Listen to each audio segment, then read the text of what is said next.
Is there any one trade that had a profound effect on your career as a trader? I don't think there'd be one trade. I think it's very important that you should never be a one-hit wonder or one trade. You know, like if there's any trade that you are so nervous about or so excited about, you should worry, because that's where you can get into trouble. You know, I know a lot of the media, they like this all in, you know, late night poker style. I'm putting all my money. You'll never ever catch me do that. Even if I'm convinced or I like something, there would only probably be a certain percentage, maybe 3, 4, 5% of my account initially would go into that one trade. If I add up over the years what trades have probably made me the most, it's been the ones that I've held the longest, and it's actually been tobacco shares. It's been Philip Morris, as it was back then. For those who know, Philip Morris spun off various parts. So Philip Morris then became Philip Morris International, it became Altria. Kraft Foods used to be part. Kraft Foods then got taken over by Heinz, so now it's Heinz Kraft Foods. An interesting, Altria owns part of SAB Miller, which is shortly going to be bought out or merged with Budweiser.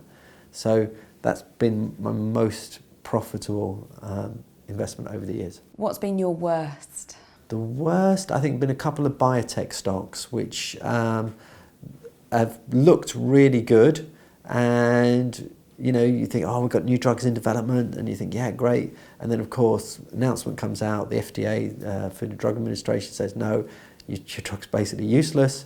Bang, you know, straight down 60, 70%. But what the important thing to do if you're investing in those type of stocks is you just risk a small amount of money. There's also things like exchange traded funds.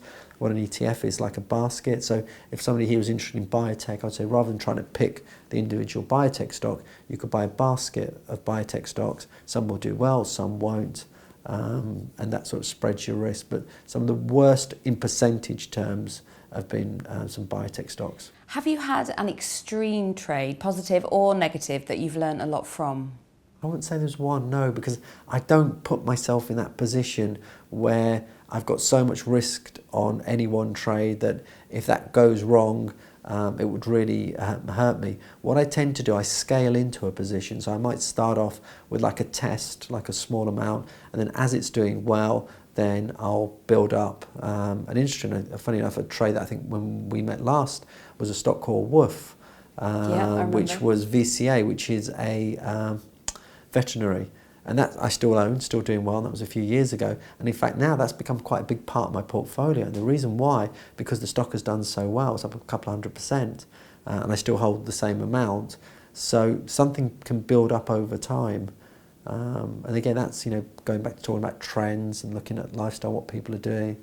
Were you hurt by the financial crisis in 2007, 2008? No, in fact, the other way around. I did really, really well out of 2007, 2008 because we were short. We were making money from banks going down. We had the Lehman Brothers, Bear Stearns, which was an American bank, who did very well, Northern Rock, which was the UK. So I was doing well on that side. On the buy side, things like, I hate to go back to it, but the tobacco shares, drink, food, consumer staples, they were all holding up quite well. So I was okay on that side, and the shorts were doing well, and I think gold was doing quite well at that time as well. So that was quite good.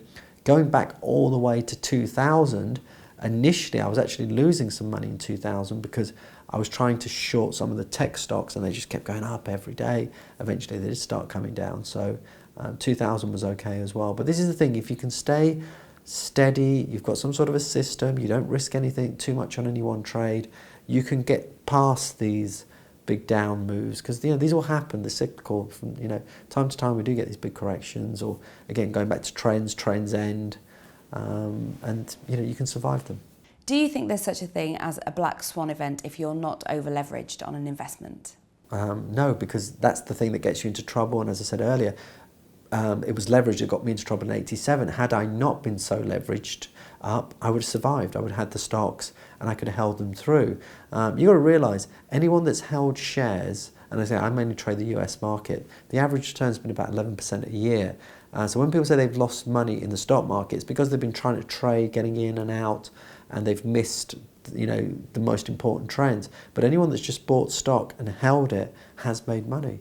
So sometimes, you know, it's best to do less. So going back to the Black Swan question, which is basically an event which happens that nobody sees coming, you can survive those if you know, as long as you're not, they say, leveraged up to your eyeballs.